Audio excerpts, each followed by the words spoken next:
connected to it and I liked it, and I thought that it was a story that needed to be told.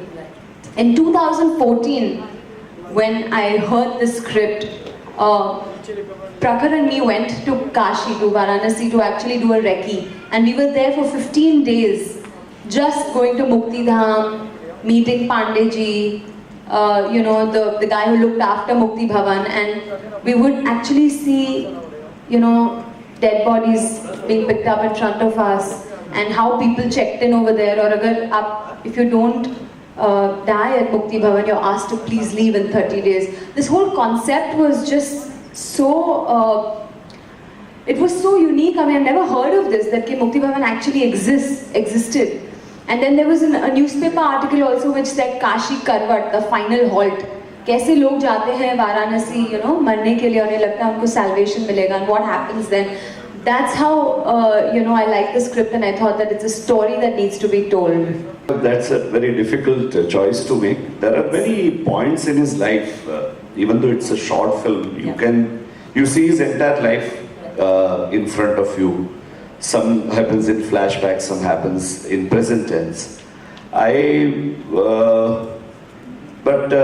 Yeah, I mean, there are a couple of places where as an actor, I was supposed to just use my imagination, because it has not happened to me before. There is no emotional or sense memory of, you know, what normally actors depend on, emotional memory or sense memory to recreate certain reactions or expressions. But when I was, you know, when that scene where the doctor tells me that you are going to die, that was one, you know, for me a very tough reaction to make, because no one has told me this before.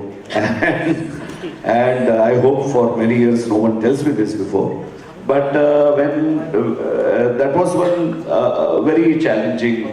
And secondly, to depict a man who is in constant physical pain and not really talking too much, but only absorbing and reacting to whatever is happening around him, is by itself a very nice and a challenging thing for an actor to do, because there are many actors who sometimes choose the scripts according to the number of lines that they have,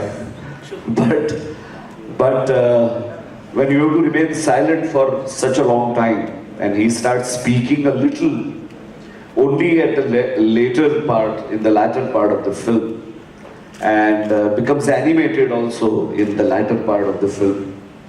Otherwise, he is a man who has seen death and he is waiting for it.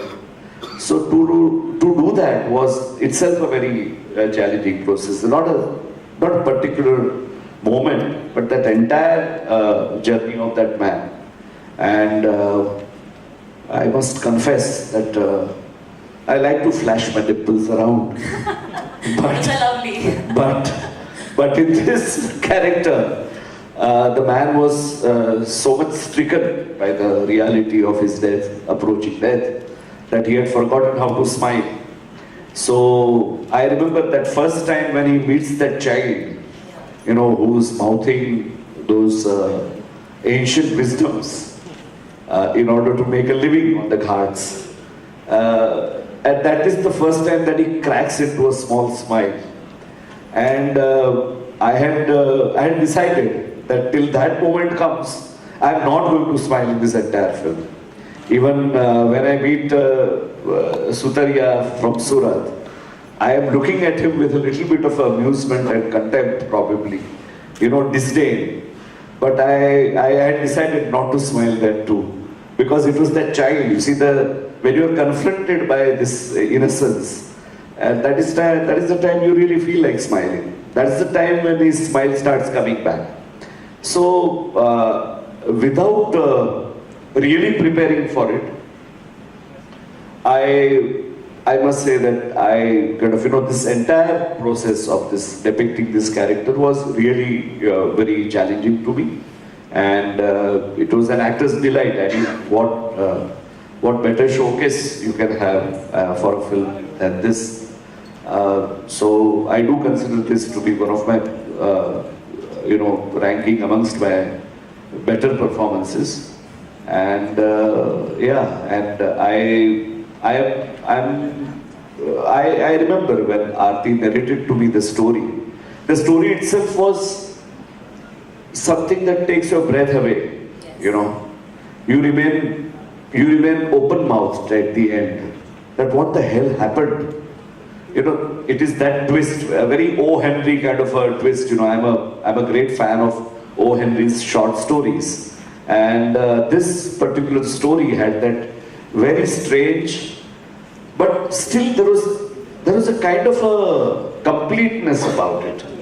You are not feeling, he has gone, he has come back from the jaws of death, and in fact the character tells him, Rafiq tells him that now we are going back to life, so get attached, and that attachment comes in form of Surat Nu Jaman, that he wants to, that desire to live. As soon as it is, he experiences it, and then he is taken away from life.